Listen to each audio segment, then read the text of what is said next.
The visuals you see on your screen are from Pakistan's Karachi.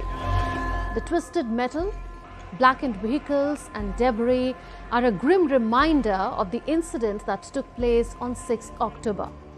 Several people, including 2 Chinese nationals, were killed and many injured in a terrorist attack. The separatist militant group Baloch Liberation Army or BLA claimed responsibility.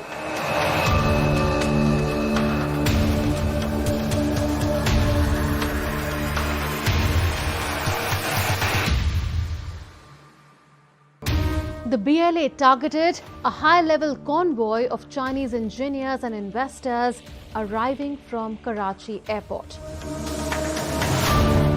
The attack was carried out using a vehicle-borne improvised explosive device targeting Chinese nationals. The engineers were part of the Chinese-funded enterprise Port Qasim Power Generation Company Limited. The Port Qasim project involves building 2 coal power plants near Karachi. The attack comes just days before the Shanghai Cooperation Organisation summit in Islamabad. Now, after the attack, the Chinese embassy in Pakistan advised Chinese citizens to avoid travelling to the southwest province of Balochistan and the northwest province of Khyber Pakhtunkhwa. There have been multiple attacks on Chinese nationals in Pakistan in recent years. The BLA has claimed responsibility for several of them. Earlier in March, a suicide bomber killed 5 Chinese engineers working on a hydropower project in northern Pakistan. In 2018, the BLA attacked the Chinese consulate in Karachi.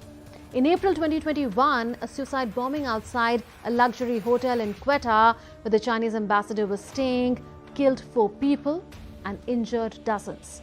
In April 2022, BLA killed 3 teachers from China and a Pakistani driver in a suicide bombing at Karachi University.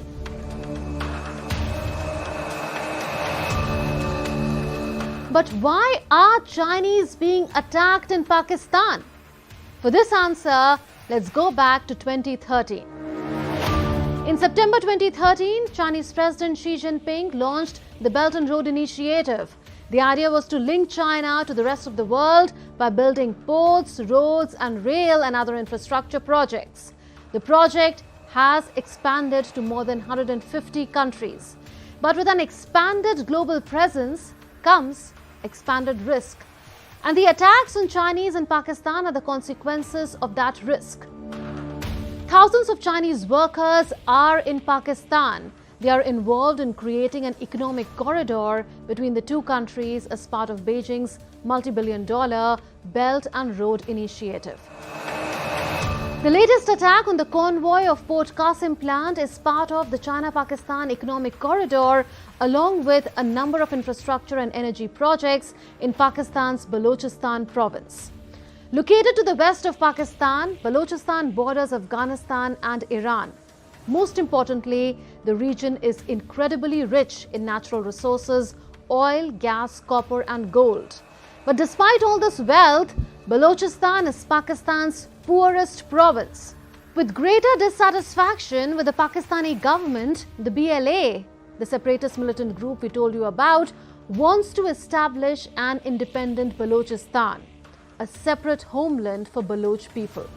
In August, the BLA launched coordinated attacks in the province in which more than 70 people were killed.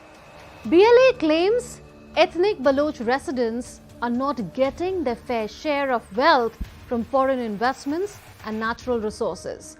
They believe China and the Pakistani government are exploiting their province without giving back to the community. On the other hand, these attacks have led to more stringent security checks, making life even harder for locals. Political parties and civil rights groups in Balochistan accuse Pakistan's government and military of human rights abuses. Recent mass protests in Balochistan reveal a deeper unrest among locals. Let's break down why China is investing heavily in Pakistan. It all centers around the China-Pakistan Economic Corridor or CPEC. For China, CPEC will help it boost its trade links and increase its influence across Central and South Asia. So imagine a direct route from China's western province Xinjiang to the Arabian Sea through Pakistan. The crown jewel of this project is the Gwadar port in Balochistan. Located on the Arabian Sea, Gwadar is a strategic spot. So why is Gwadar so important to China? Currently, much of China's trade passes through the Malacca Strait, a narrow waterway between Malaysia and Indonesia. But this route is risky and congested. Gwadar port changes the game.